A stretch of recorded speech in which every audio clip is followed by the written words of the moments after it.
Estamos de volta. O assunto de hoje é integração entre o corpo diretivo e o síndico. Se você perdeu o primeiro bloco, volte e assista, porque foi muito rico e tem muitas informações para vocês.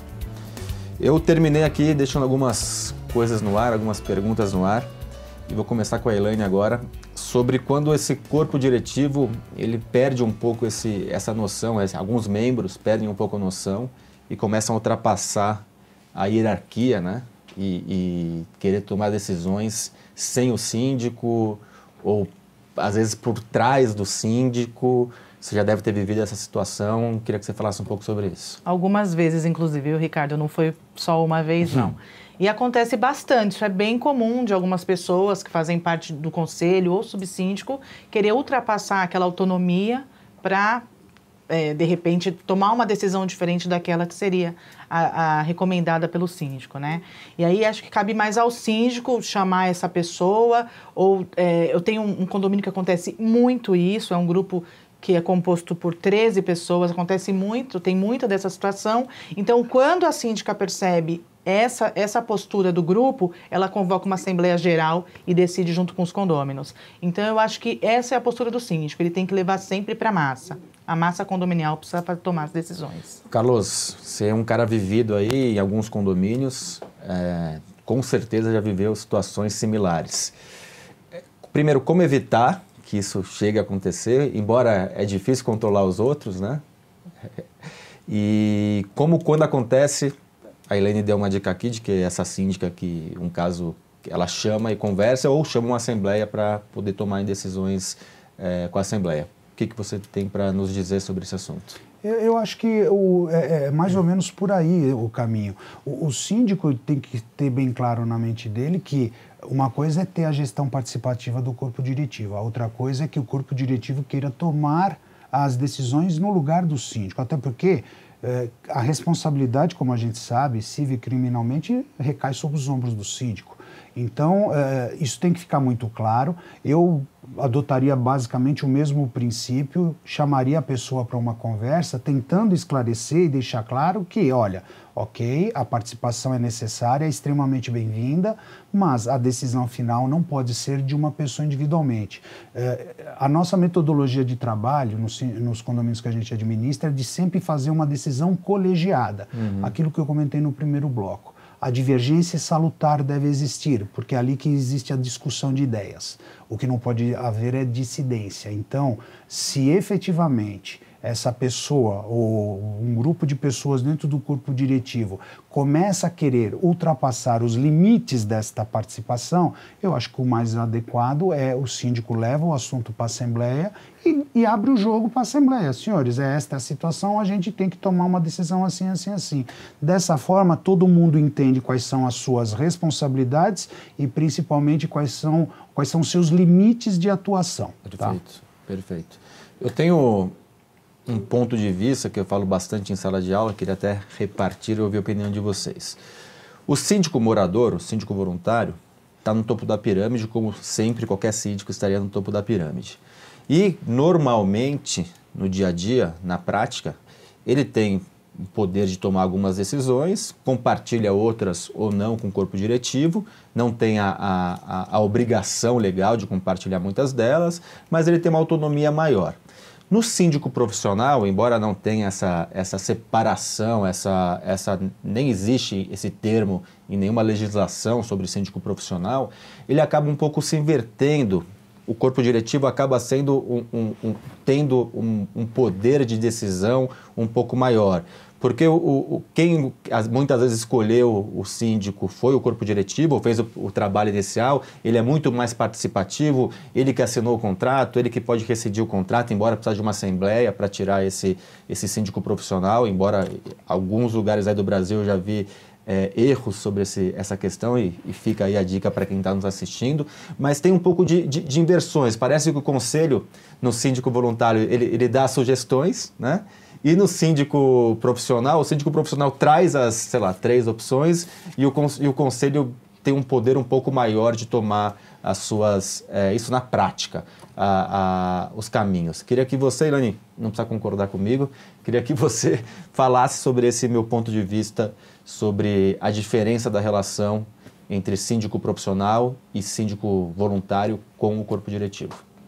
Mudou um pouco também, né? Antigamente o síndico do condomínio era aquele senhorzinho aposentado que não tinha mais as suas atribuições diárias e aí assumia para ser o síndico do condomínio, sem conhecimento. Exatamente, era bem isso, né? E na assembleia era aquele, vai você, e acabava sendo aquele senhorzinho que tinha mais tempo. E hoje em dia não, a figura mudou um pouco, né? Normalmente, quando o condomínio não opta pelo síndico profissional, ele acaba sendo aquele morador, empresário, que tem conhecimento, que quer transformar o condomínio numa empresa. Ele tem essa visão até em função das receitas que estão cada dia maiores. Então, eu acho que quando o síndico profissional, o condomínio opta por trazer essa figura, ele realmente conta com expertise muito grande, né? Aquilo que o condomínio não teve há anos, nós vamos trazer um síndico profissional e ele vai mudar e vai transformar tudo que o condomínio não teve até hoje.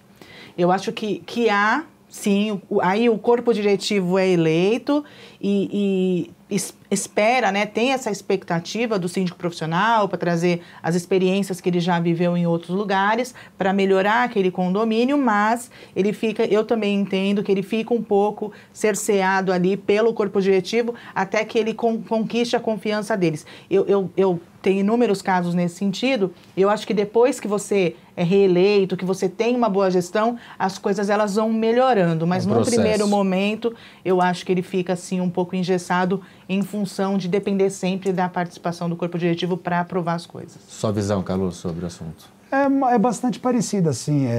Eu já tenho a experiência dos dois lados.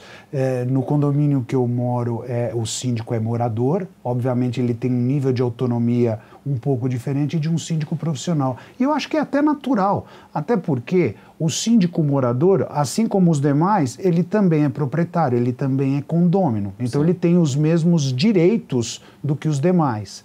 O síndico profissional, ele não é morador, ele não é condômino, ele é um prestador de serviço contratado para administrar o condomínio de forma adequada e os demais prestadores de serviço. Então, eu considero até natural que nessa posição o corpo diretivo tenha uma relevância maior do que num condomínio com síndico morador.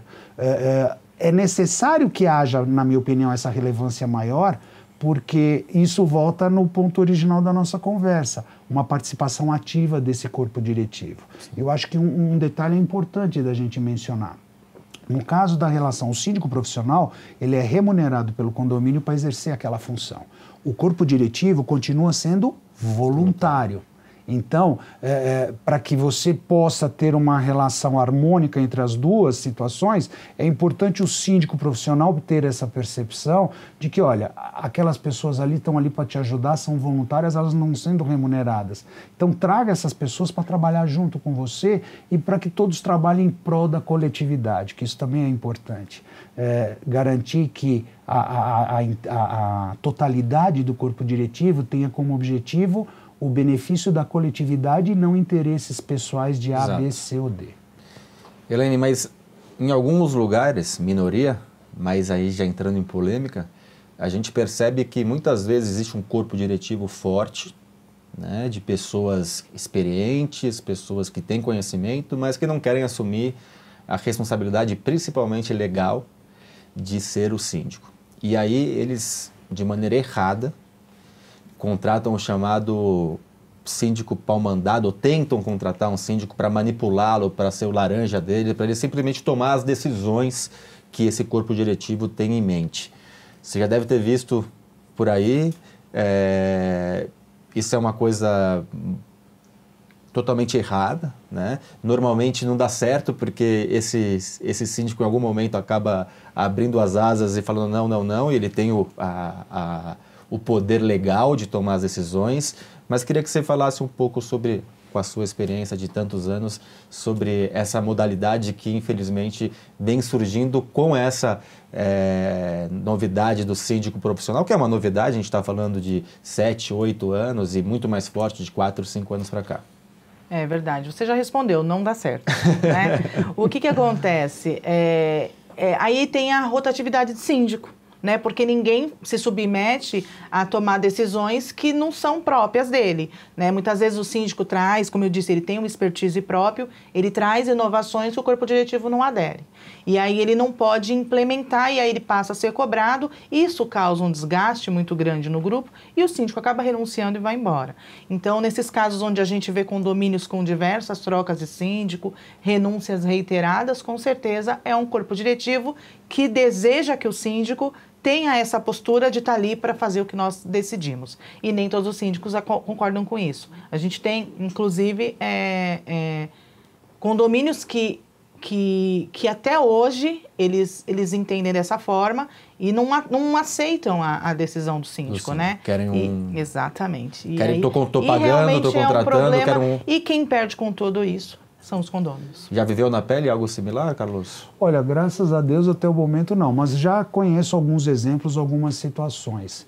Eu diria que o síndico que aceita ser, digamos, um pau-mandado ou um síndico laranja, eu acho que ele não tem muito claramente na mente dele qual é o nível de responsabilidade que ele está puxando para si, tá?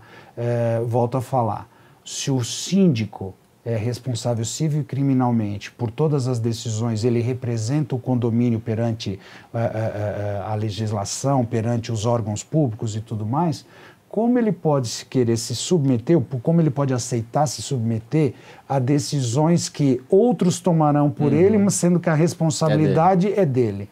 Sinceramente, eu particularmente não consigo visualizar uma situação dessa.